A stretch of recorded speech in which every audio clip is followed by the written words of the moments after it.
এবং সবচেয়ে ভয়ঙ্কর ব্যাপার হচ্ছে আপনি যখন কারো উপর জুলুম করেন, ওই মাজলুম আর আল্লাহর মাঝখানে কোনো ফারাক থাকে না। আল্লাহ ওই ফারাকের পর্দা উঠায় নেয়। খবরদার, মজলুমের কান্না কখনো বৃথা যায় না। জীবনের কোনো না কোনো সময়ে এর প্রায়শ্চিত্ত আপনাকে করতে হবে। জীবনের কোনো না কোনো সময়ে এর প্রায়শ্চিত্ত করে আপনাকে মরতে হবে।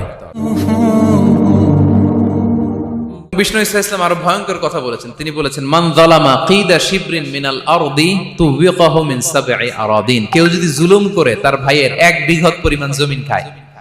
1 বিঘত চিনেন তো? এই যে আমার এই আঙ্গুল থেকে এই আঙ্গুলটা, এটা টান টান করলে যতটুকু জায়গা, এটার বলে 1 বিঘত। শিবের আরবিতে বলে শিবের। হ্যাঁ, মান যালামা কিদা শিবর। বিষ্ণু বলেন এই 1 শিবর, 1 বিঘত জমি যদি কেউ অন্যায়ভাবে জুলুম করে তার ভাইয়ের কাছ থেকে খায়, কিয়ামতের দিন তুবিকা আলাইহি সাবউ আরাদিন, এই 7 জমিনকে আল্লাহ তাআলা তার ঘাড়ে চাপাবে। খা এবার, খা। অন্যের জমি খাওয়ার এত শখ ছিল, এবার 7 জমিন ঘাড়ে কর। কিয়ামতের ময়দানে আপনার দেহটারে বিশাল আকৃতির করা হবে, এই 7 জমিনকে আপনার কাঁধে তুলে দেওয়া হবে। এজন্য আমরা অন্যের রাইটস, অধিকার যেন নষ্ট না করি, কারো উপর যেন জুলুম না করি, কোনোভাবেই না। আমরা নানাভাবে এই জুলুমটা করি।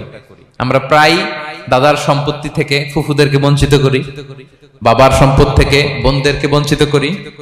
হ্যাঁ, নিজের ভাই আরেক ভাইকে, আপন ভাই ভাইকে বঞ্চিত করে, জুলুম করে। এরকম দৃশ্যপট আমাদের সমাজে আছে না নাই বলেন তো? কিয়ামতের দিন আল্লাহর সুপ্রিম কোর্টের কাঠগড়ায় হিসেব দিতে হবে। আর এই জালিমদেরকে আল্লাহ তাআলা পছন্দ করেন না। এবং সবচেয়ে ভয়ঙ্কর ব্যাপার হচ্ছে আপনি যখন কারো উপর জুলুম করেন, ওই মাজলুম আর আল্লাহর মাঝখানে কোনো ফারাক থাকে না।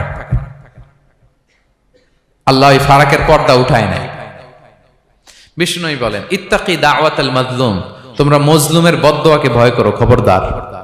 কারণ ফাইন্না লাইসা বাইনাহা ওয়া বাইনাল্লাহি হিজাব, তার আর আল্লাহর মাঝে কোনো পর্দা থাকে না। দোয়া করলেই ওটা আরশে যেয়ে কবুল হয়ে যায়। আল্লাহ তাআলার চারিপাশে অনেক পর্দা আছে। কেউ কেউ বলে 70,000 নূরের পর্দা। 70,000টা সহিহ হাদিস দ্বারা সাব্যস্ত না, কিন্তু অসংখ্য অগণিত পর্দা, এবং পর্দাও এটা নূরের পর্দা। আচ্ছা বলেন তো, জানলা দিয়ে বাইরের আলো ঠেকাতে আমরা দেয়ালে জানালায় কি লাগাই? পর্দা লাগাই। পর্দাটা কিসের তৈরি? মোটা কাপড়ের, যাতে করে ওই আলো না আসে। কিন্তু আল্লাহর চারদিকে যে পর্দা, ওই পর্দাটা কিসের? নূরের, আলোর। ওনার পর্দায় আলো দিয়ে তৈরি। সুবহানাল্লাহ বললেন না? বিষ্ণু বলেন, ইত্তাকি দাওয়াতাল মাজলুম, মজলুমের বদদোয়াকে ভয় করো।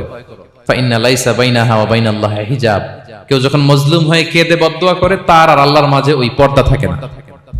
বদদোয়া করছে, ডাইরেক্ট কবুল। খবরদার আমার পেনাঙ্গের ভাইয়েরা, আমরা যেন জালিম না হই। In it's any form, operation in it's any form, যেই কোনো ভাবে, যেই কোনো ক্ষেত্রে, যেই কোনো ধরনের হইতে পারে জুলুম। কাউকে আপনি ছোট্ট কোনো কাজে ঠকালেন, বন্টন নীতিতে ঠকালেন, হ্যাঁ, জমি মেরে দিয়ে ঠকালেন, আমানত মেরে দিয়ে ঠকালেন, ইন ইটস এনি ফর্ম যদি জুলুম করে থাকেন, খবরদার, মজলুমের কান্না কখনো বৃথা যায় না। মজলুমের কান্না কখনো বৃথা যায় না। জীবনের কোনো না কোনো সময়ে এর প্রায়শ্চিত্ত আপনাকে করতে হবে। জীবনের কোনো না কোনো সময়ে এর প্রায়শ্চিত্ত করে আপনাকে মরতে হবে। তাহলে কোন বিশ্বাসী কি জালিম হতে পারে? কারণ ইন্নাল্লাহা লা ইউহিব্বুল যালিমিন, আল্লাহ তাআলা জালিমদেরকে পছন্দ করেন না। Be a part of our vision. Do listen and share the khair. Be with our official social media handle for latest updates.